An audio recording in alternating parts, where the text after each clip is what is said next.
to fix this.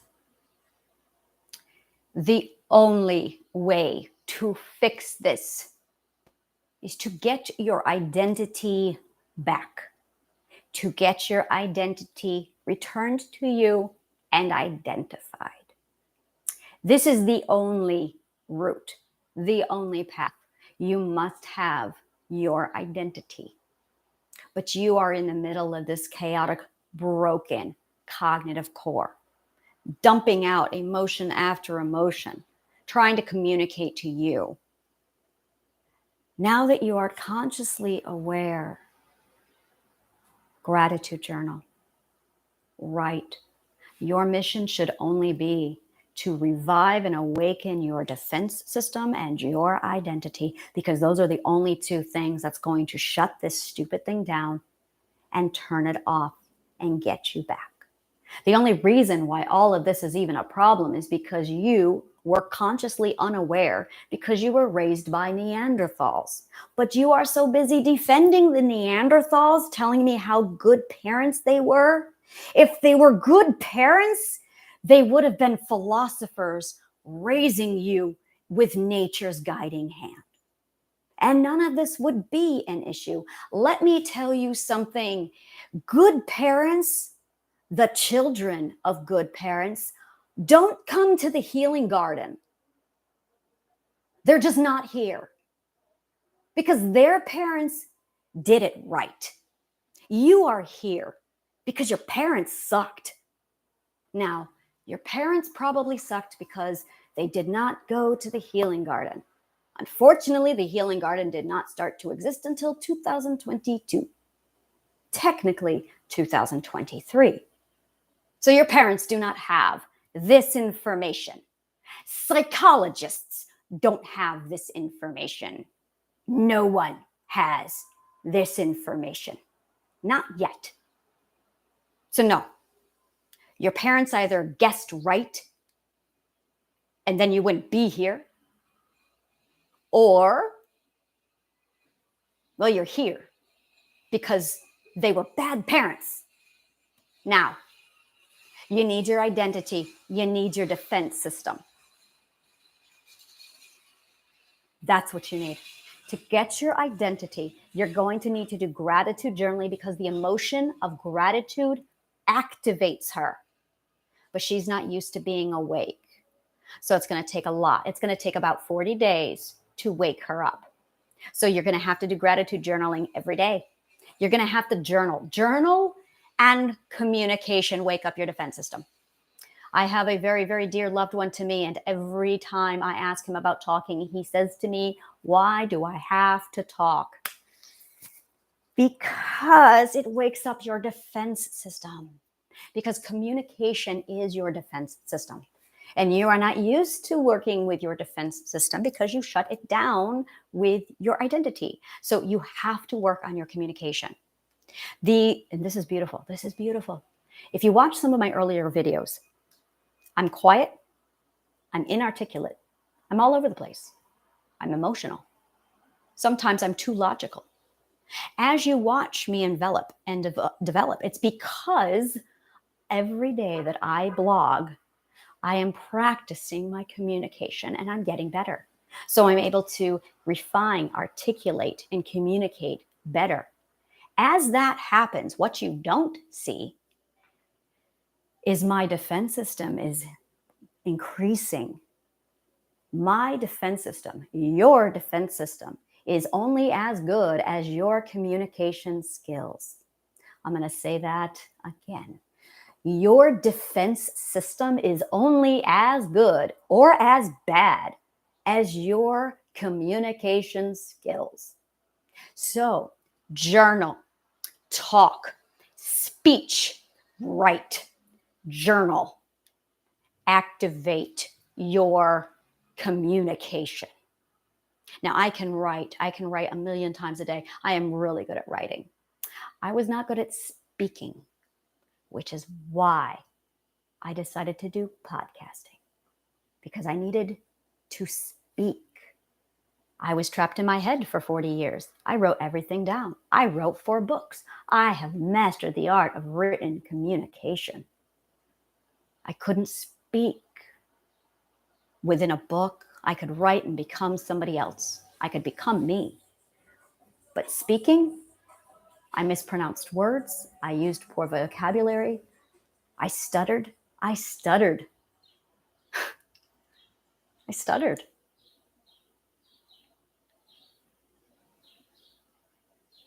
When I first start, you'll see it. When I first started blogging, I stutter a lot.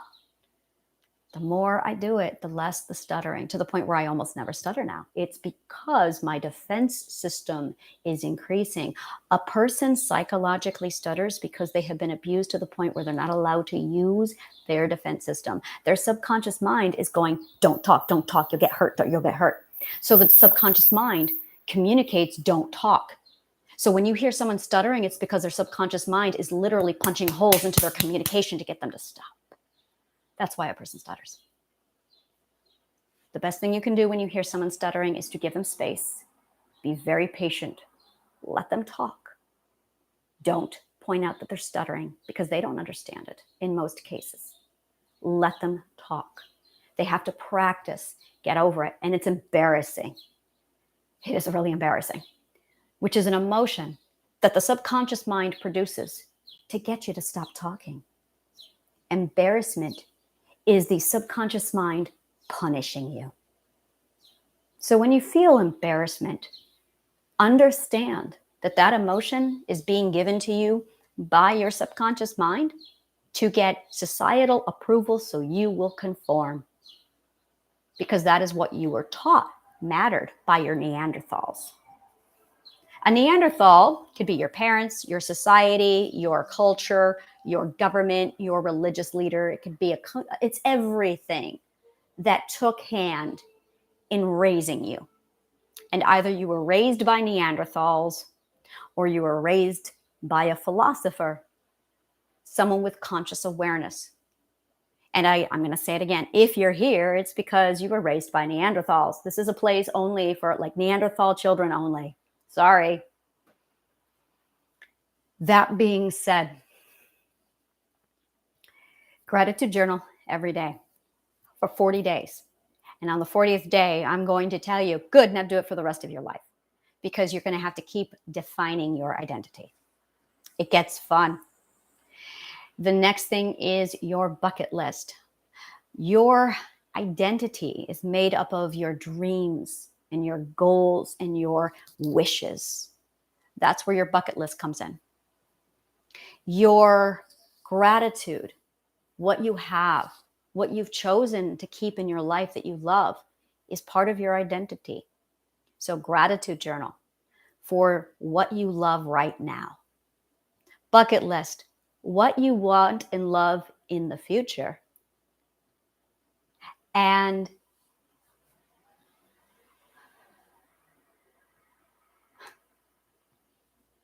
manifestation journal for what you love and want right now. It's getting you thinking about what you did love, what you did want, what you do have now. It's that past, present, future. So think about what you want in your future, bucket list. Think about what you want and have right now, gratitude journal. The third list that I have people put together is, what did you want to be when you grow up?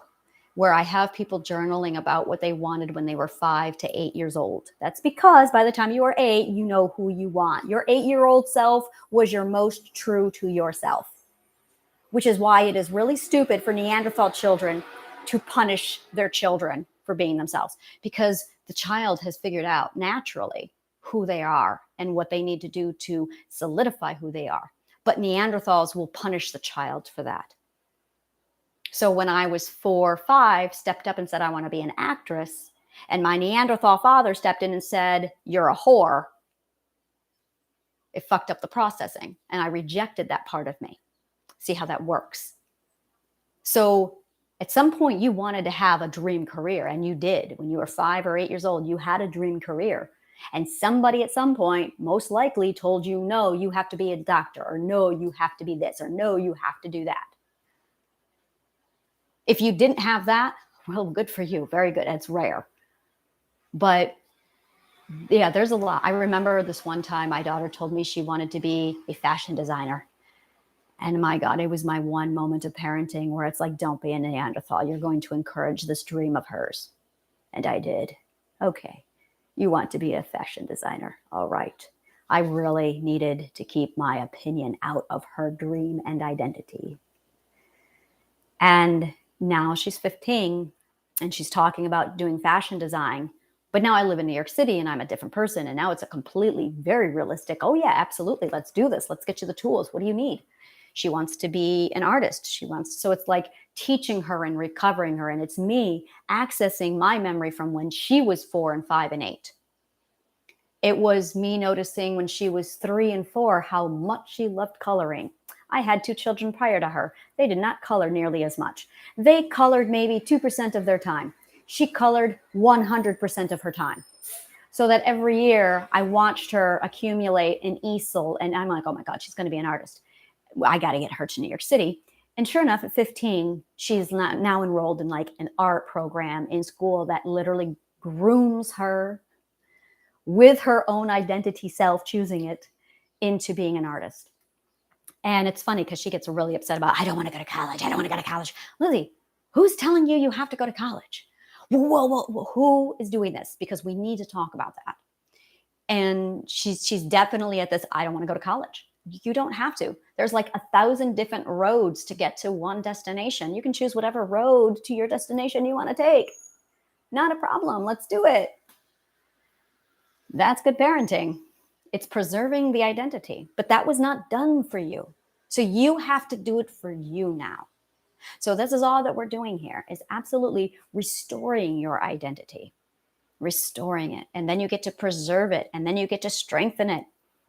And then you get to like throw it out there and be all you. So your assignment is going to be writing a list of every emotion you have. Now, I did not go over all of the emotions today because there are a lot of them. Emotions.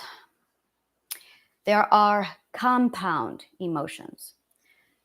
There are simple emotions. There are primary emotions, tertiary emotions, and secondary emotions. So I'm going to be writing a list of all the emotions. And when you get the emotions, then you get to sit down and determine if they're on a, I do this. I explain to you, this is an emotion that's on a spectrum. So fear has a spectrum to it. Fear feels like level 1 and level 10. I think emotions are best if I sit down and actually write it all out on a list rather than sit down and do lectures. I don't think doing emotional management is going to go well in any media type except written form. So, and I actually have already done that on my website. So I'm going to pull the information from my website on my blog, and I'm going to use that as a model. And I actually have diagrams already written up where I can show you that emotions run on an actual spectrum, like comfort. We went over comfort, where it was comfort and then discomfort, and then there's that growth stage, and then you have pain, and then you have trauma. Once you understand that, same thing with grief. With grief, it's loss, pining, and then grief. There's like another one in there, but it's a spectrum. So you can feel level 1 of grief, or you can feel level 10 of grief, or you can feel level 2 of grief. With emotions, when you are mentally optimal, when you are at optimal mental health, your emotions are all going to be in the 1 to 3 stage. When you are at optimum mental health, all of your emotions are going to be around levels 1 to 3. When you are traumatized, they all run at levels 7 to 10. And turning down the volume, you don't turn down the volume. What you do is you heal, and then your subconscious mind takes care of that for you, so you don't actually have to do any of the work. That is another lie that psychologists tell you, because they do it backwards. Not that they lie to you, but they do it backwards. They focus on turning down the emotions, but it's a symptom. You have high emotions as a symptom. So instead of us turning down the symptom, we turn down what's causing the symptom, and then the emotions will naturally fall into place without you doing any of the work. Mental illness is a symptom. We're not going to touch the symptom. That's traditional therapy. Traditional therapy only addresses the symptom. So you could be addressing the symptom all your life. I don't do that. We're going to address the problem, which is you lack your identity. So we're going to get your identity up. We're going to get your defense system running, and it's all going to naturally fall into place. Okay, so take a look at the PDF sheets that I have included. It's going to be full diagrams showing you the evolutions, the spectrums of the emotions, and then a breakdown of what the emotions are, what they mean. I have a couple videos where I speak specifically on jealousy. Jealousy is a compound emotion that combines fear, insecurity, and neglect. Fear and insecurity are the ones you need to focus on. Neglect, you need to, well, yeah, we're back to, yeah, it's all you. So we're going to go ahead, focus on that and wrap things up. So thank you so much. And I'm probably going to do more videos tomorrow because I have some bonus material. I think I've covered everything. I really don't know. I really, because I did a surprise bonus video this morning that I was not expecting. And that last video really wrapped up a lot. So I went, wow, do I have to do any work tomorrow? So there is shadow work. I'm probably going to do videos tomorrow. I don't know if I'm going to include it in this class. I do have goddess training coming up. Goddess training is covered next month in August. August, we're going to do goddess training where we take all of this material and then we focus in on the woman, confidence, and empowering the woman in a patriarchal society. And that is all we are going to be focusing on next month. So if you already, and people who sign up for goddess training, I'm going to be like, you really need this course because it's going to be the foundation for goddess training. This course is the foundation for all of my additional programs. So this is the one where if you want to do the power of self, you have to purchase this one. Everything else is kind of an expansion pack on top of it. So this is the core lesson. So yeah, I'm going to go ahead then wrap things up. And thank you so much again. And may the kindness of words always find you.